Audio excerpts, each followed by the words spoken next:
యేసు ప్రభువారు దాదాపు అద్భుతమైన 6 కార్యాలు ఆయన తన పరిచర్య సమయంలో జరిగించినట్లు మనం చూస్తున్నాం. అందులో మొట్టమొదటిది యోహాను సువార్త 2వ అధ్యాయం మొదటి 11 వచనాల్లో ఉంది. కానా అనే ఊరిలో ఒక పెళ్లి జరిగిన సందర్భంలో యేసు ప్రభు తన శిష్యులతో పాటు తల్లి అయిన మరియమ్మతో పాటు ఆ ప్రాంతానికి వెళ్ళారు.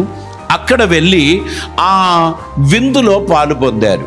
అక్కడ ఆ విందులో ద్రాక్షరసం అయిపోయింది అనే వార్త తన తల్లి తనకు తెలియపరిచిన మరుక్షణములో అక్కడ ప్రభు ఒక అద్భుతం చేశారని వారందరూ ఆశ్చర్యపోయారు అనేటువంటి వార్త మనం అక్కడ చూస్తున్నాం. అది మాత్రమే కాదు, ఒక వ్యక్తి, ఒక కుమారుడు రోగి అయి ఉన్నప్పుడు అతని స్వస్థపరచడానికి ప్రభు 4వ అధ్యాయం 46వ వచనం నుంచి అతని స్వస్థపరచినటువంటి విషయాన్ని అక్కడ తెలియపరుస్తున్నారు. అది మాత్రమే కాదు, బెథెస్దా అను కోనేరు దగ్గర ఒక 38 సంవత్సరాలుగా పక్షవాయువు కలిగిన ఒక వ్యక్తి యేసు ప్రభు ద్వారా అక్కడ స్వస్థత పొందిన విషయం 5వ అధ్యాయం మొదటి 9 వచనాల్లో మనం చూస్తూ ఉన్నాం.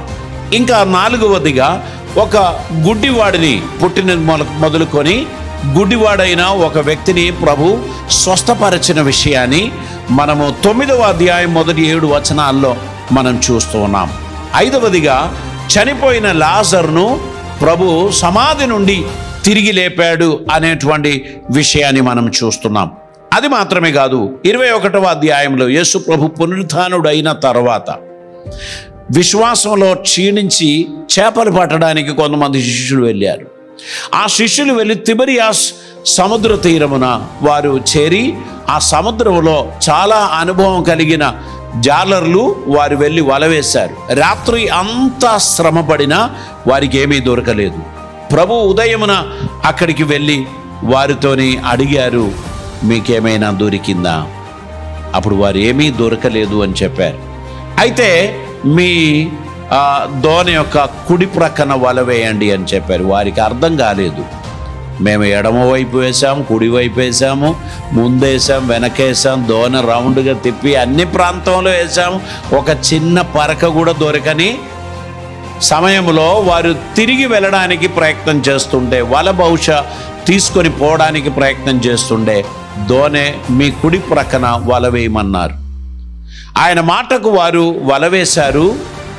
వారు విస్తారమైన చేపలతో వల చినిగిపోయినట్లు అంతగా వారు బ్లెస్ అయ్యారు అనేది చూస్తున్నాం. వారు అవి తీసుకొని ఒడ్డునకు రాగానే ప్రభు నిప్పులో కార్చిన చేపలను రొట్టెను వారికి ఇచ్చినట్లు మనం చూస్తున్నాం. ఆ సందర్భంలో ప్రభు వారి కొరకు చేసిన అద్భుతం శిష్యులకు అర్థమే కాలే. మనం పట్టిన చేపలు తీసుకురాక మునుపే ఇక్కడ మన కొరకు కాల్చిన చేపను ఎలా పెట్టారు అని వారు ఆశ్చర్యపోయారు. ఈ విధంగా యోహాను వ్యత్యస్తమైన కొన్ని విషయాలు ఇక్కడ మనకు జ్ఞాపకం చేసి ప్రభు చేసిన అద్భుత కార్యాలను అక్కడ తెలియపరచినట్లు మనం చూస్తున్నాం.